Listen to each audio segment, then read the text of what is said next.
Hello, greetings. Welcome back to... Nope, that's right. That's not right. What's up, guys? Welcome back to Bali-Silliness. Today I'm going to be giving you a quick crash course in vertical movement in the economy, because I've been talking about the economy a lot lately. Specifically the BALISONG one. In case you're new here, I mean the BALISONG economy. I don't mean the actual regular economy.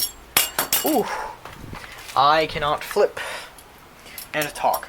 Anyway, so yeah, the BALISONG economy has been moving a lot, very vertically lately, especially since the end of the big plastic boom of 2023, which was last year at the time of recording, which was basically just a time period where everyone got super excited about plastic balisongs, and they got super big, and lots of big makers showed up, such as FlipForge got their start. Ballyfloor actually came a little later, but FlipForge and oh boy, Zippy Balisong got pretty big there, and it was mostly fueled by blade bias, specifically Ethan, because Ty was still there back then, kind of. That was like the end of Ty, but that was like near the end. But back when they were both there, Ethan kind of fueled this big boom in plastic. But after that boom, people didn't really know what to do. The economy had nowhere to go, so it did the regular thing that economies tend to do when there's no other directions, and it's go up. And I don't mean things got better and cheaper. I mean things got better and more expensive. Basically, we get a lot more products that are better and more expensive. Now, as a lot of us, or I don't know about all of you people, but I am a normie. I'm a brokey. I don't have lots of cash, lots of dollar dues, lots of money. And I'm just a guy with a canyon and an extrusion, trying to chill out and have some fun flipping. But people are really hell-bent on making things really good. So that's what custom makers are for, right? Wrong. Now regular companies are doing it too.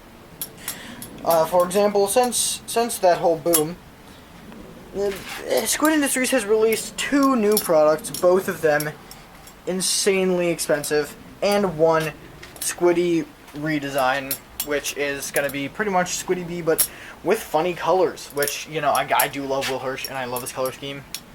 And especially because Spooky Month is happening currently, it's a great thing to buy. If you're going to get a Squiddy, I highly recommend the WH. But all their series balisongs have been either titanium mods, live blade versions, V2s, 3s, 4s, or the Madco and the Tsunami, which the Madco is literally just the Mako, but a billion, and the Tsunami is just a Blade Runner Systems balisong made by Squid Industries, and by that I mean really good and very expensive. So, and that's only half of it. The other major pillar of the balisong community, who is doing really well, machine-wise, inexplicably stopped making their 3 best-selling products, 2 of which were critically acclaimed as being the best low-budget balisongs on the entire market, and started making a folding knife, a pen, and the Sasori and Totori, aka big expensive boys that only YouTubers can afford. So yeah, that's cool. And it sounds like I'm kind of irritated about this, because I am. I am kind of annoyed and kind of mad about this. Because vertical movement means that people like me can't really afford as good things. But thanks to vertical movement, it opens up more opportunities for companies like Nibali's and LDY Balisong to make more cool stuff, which I talked about last video with LDY, and I'm going to talk about more with Nibali's as soon as Create with Nibali's happens, so I can get a little more information. But that is kind of vertical movement in a nutshell, and why it's been happening, and what I mean when I say vertical movement. Now, for your special thing at the end of this video, I'm going to be giving you a tutorial on how to perform this trick that I always throw in my videos. That. Basically, it's a twirl, which you then twirl back into this position where it's like getting up for Zen Chaplin. Then you turn it vertical, throw it over your thumb. And then you want to catch this spout handle and swing it around very carefully so it doesn't hit your finger. Right? Very simple. And then you throw it back over and then catch it like that. So it's gonna, and then you're gonna kind of do, okay, hold up. Yeah, so a twirl into this position, and then you want to a Zen roll over into throw it back, right?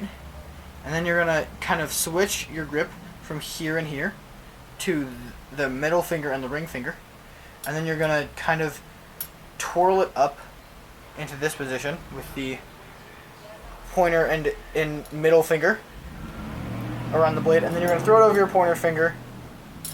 And that, so it's kind of like a giraffe.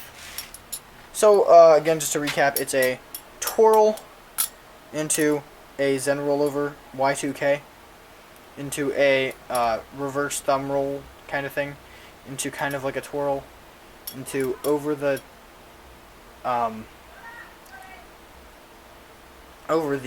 index, and then you just throw it up. And I like to throw this into an actual giraffe because it lines up perfectly for that, and I like giraffes because they're cool tricks. You could also throw this into a reverse index roll to get into just an ice pick position, which is actually way more useful than you think. Video on that coming up soon. Yeah, so that's your viewer retention nugget there. Yeah, thanks for listening to my rant. I'm assuming that nobody got this far based on my recent analytics. No one is going to watch this video in the first place. So, cool. Have fun with that, and I'll see you next time. Or maybe I won't.